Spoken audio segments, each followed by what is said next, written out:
communities. Yes. Last year, Bona PS, you were quoted as saying that 40% of apprehended border crimes in Busia specifically were connected to fake documents and identification. And I'm just wondering, between that time and now, what has changed?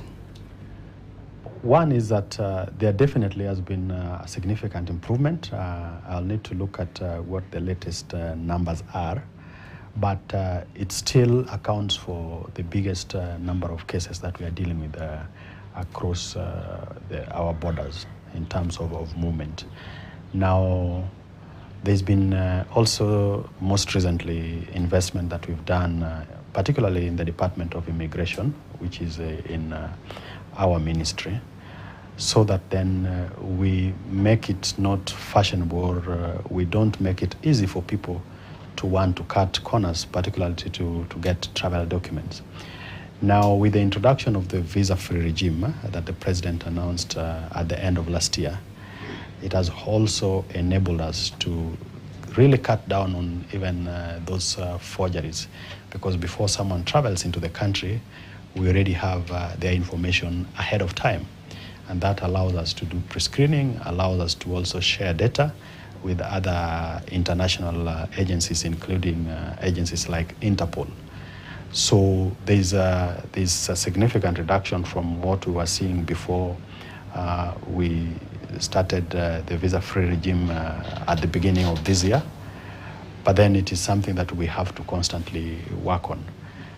We are getting to be much more efficient as a government in terms of the issuance of travel documents.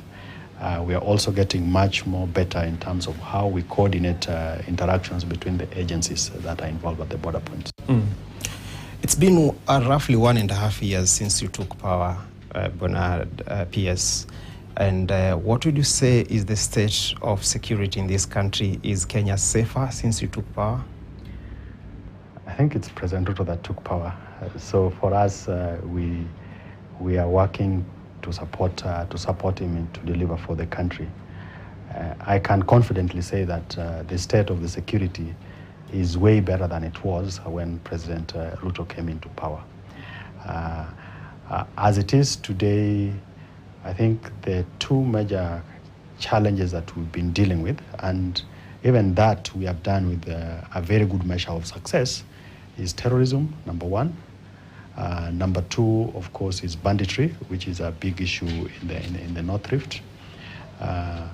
The others are pretty much not of a serious worry. Of course, most recently we are dealing with illicit alcohol and, of course, drug and substance abuse. It has an effect on the security architecture of this country in terms of the proceeds of that going to fund or to support a number of criminal activities. But overall, the reality is that the state of the security of the nation is better than it was 1.5 years ago. If you can stick on the question of banditry, what is your level of success, Bona PS? Because this keeps coming up in the media.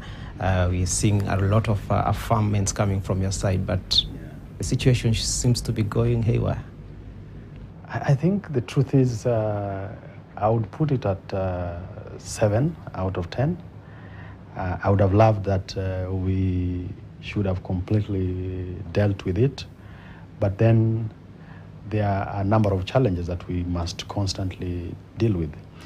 If you look at, even when we were going into the Christmas period, if you went back a year or several years before last holidays, the people in the North Rift would tell you that for the first time they were able to have a peaceful Christmas. And it was largely on account of the interventions that we were able to undertake in the North Rift. Now, there's been the most recent spate of reports of killings, and even then it's very isolated. It's in Baringo County and part of Samburu, and even in Baringo, it's just I think notoriously there are 3 locations in Baringo North sub-county and 1 or 2 locations in Baringo South. Now, when you actually analyze it, of course, there's the issue of the delayed rents, people wanting to go and either restock or go and people are looking for grazing land, and then there is the conflict that happens. But most recently, you are seeing more or less like retaliatory attacks.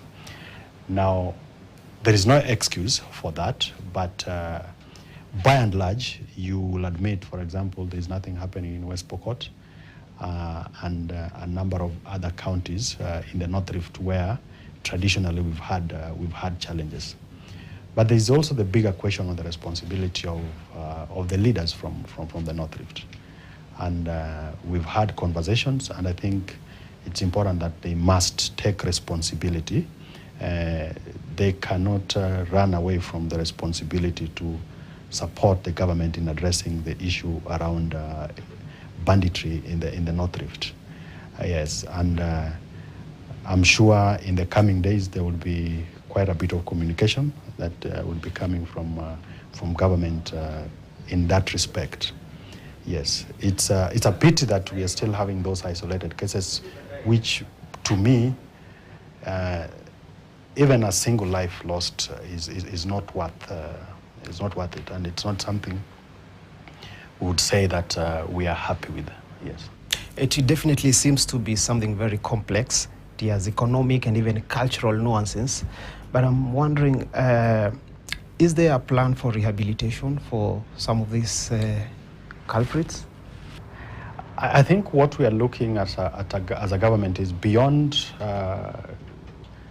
calming and also silencing the spate of killing that is happening, is a long-term plan to develop these areas. So we have a Marshall Plan, which is going to involve opening up of roads, building of social amenities, whether they are health facilities, whether they are markets and schools, and also quite a bit of investment in terms of irrigation, so that then the people from these communities do not just then have to rely on livestock as the only source of their livelihood. Yeah, so there's quite an elaborate program which again is being led from a multi-agency front to be able to address what we see to be the historical or what you might want to call the cultural practices that has been there over the years. And for me, the bottom line is we must be able to take the girls and the boys to school.